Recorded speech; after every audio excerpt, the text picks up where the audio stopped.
आज नजर डालते हैं बिहार के किसान आंदोलनों और उनके खास नेताओं पर। हमारे पास इससे जुड़े कुछ दस्तावेज है। आइए देखते हैं इनमें क्या खास है। हाँ बिल्कुल।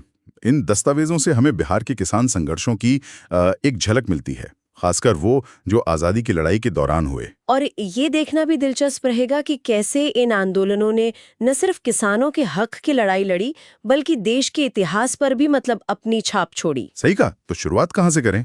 चंपारण से। हाँ, चंपारण सत्याग्रह 1917। ये तो महात्मा गांधी के भारतीय राजनीति में एक तरह से लॉन्च पैड जैसा था, है ना? बिल्कुल। और इसकी जड़ में थी वो तिनकठिया प्रथा। एक स्थानीय किसान थे राजकुमार शुक्ला, वही गांधी जी को चंपारण लेकर आए थे। अच्छा। किसानों को मजबूर किया जाता था कि भाई अपनी जमीन के 3/20 हिस्से पर नील उगाओ, चाहे फायदा हो चाहे नुकसान। मतलब जबरदस्ती। हाँ, पूरी तरह से। तो गांधी जी के सत्याग्रह ने ब्रिटिश हुकूमत पर दबाव बनाया। काफी बड़ा आंदोलन था ये। और फिर नतीजा निकला चंपारण कृषि अधिनियम 1918। इसी से ये प्रथा खत्म हुई। हाँ, इसी कानून ने इस जबरदस्ती की खेती को बंद करवाया। किसानों के लिए ये एक बहुत बहुत बड़ी राहत थी उस वक्त। यकीनन।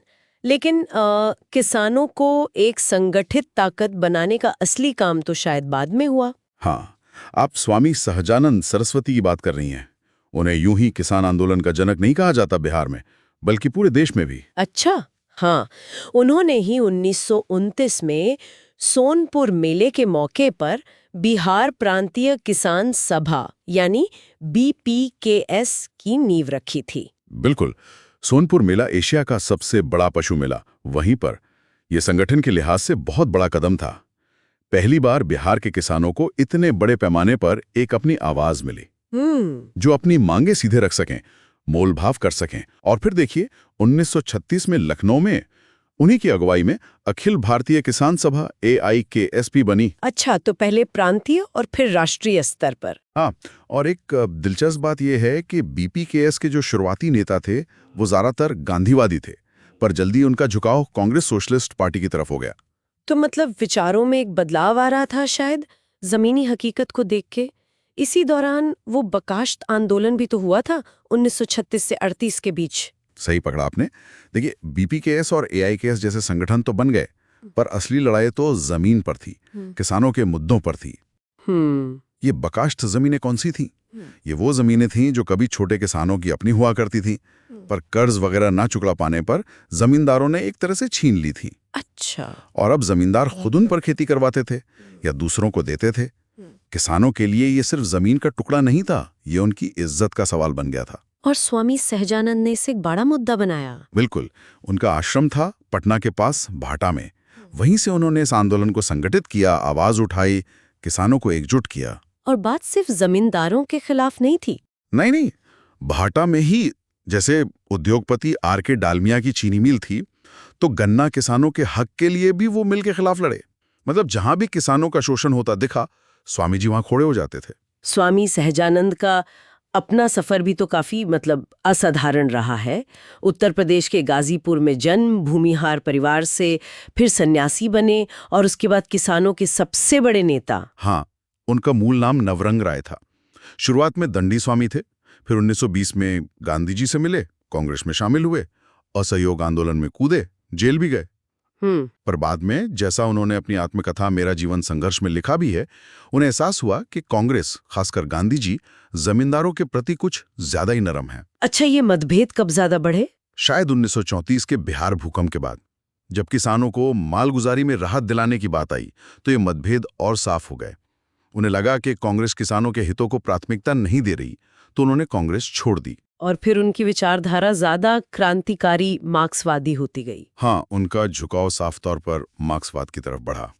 वो किसानों की फौरी राहत, मतलब तुरंत मदद, और जमींदारी प्रथा के खात्मे को सबसे ज्यादा अहमियत देते थे। शायद आजादी की लड़ाई में वो जो एक व्यापक एकता बनाने की गांधीवादी रणनीति थी, उससे ज्यादा हो सकता है। ये दिखाता है कि देखिए, स्वतंत्रता आंदोलन के भीतर भी अलग अलग सोच थी, अलग प्राथमिकताएं थी, सब एक ही रास्ते पर नहीं चल रहे थे। स्वामी जी के अलावा भी तो कई और अहम चेहरे थे इस किसान आंदोलन में, उनके साथी। बेशक बेशक। जैसे मुंगेर में कार्यानंद शर्मा थे, गया में यदुनंदन शर्मा थे। हाँ, यदुनंदन शर्मा की पत्रिका चिंगारी का नाम सुना है।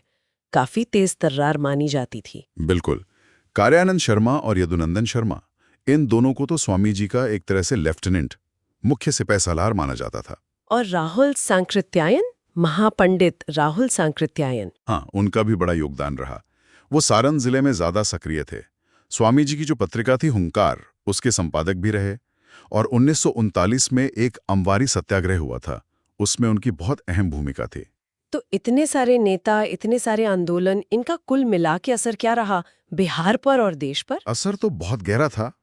देखिए, पहला तो ये कि जमींदारी शोषण के खिलाफ किसान संगठित हुए, उनमें एक चेतना आई, अपने हक की समझ आई। सही है। दूसरा, इसने राष्ट्रीय आंदोलन को जमीनी स्तर पर गांव तक मजबूती दी। कांग्रेस को भी किसानों के मुद्दों पर ध्यान देना पड़ा। और तीसरा और शायद सबसे स्थायी असर, इसने आजादी के बाद होने वाले भूमि सुधारों की जमीन तैयार की, नींव रखी एक तरह से। जैसे कि वो बिहार जमींदारी उन्मूलन अधिनियम 1950। बिल्कुल, वो कानून हवा में नहीं आया था, वो इन्हीं दशकों के संघर्षों का, इन्हीं आंदोलनों का नतीजा था। तो अगर हम सार देखें तो बिहार के किसान आंदोलन सिर्फ कोई स्थानीय झगड़े नहीं थे।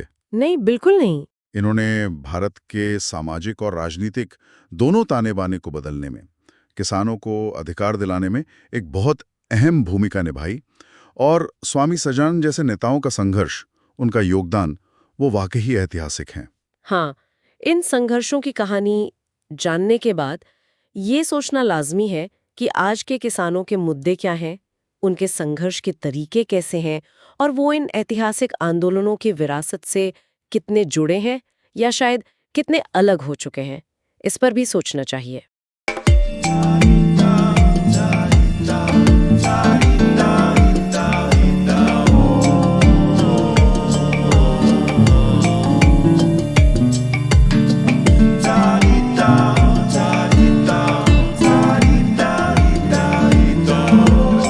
इस जर्म मॉडल तक पहुंच गई। जरूर। तो अमर पांडे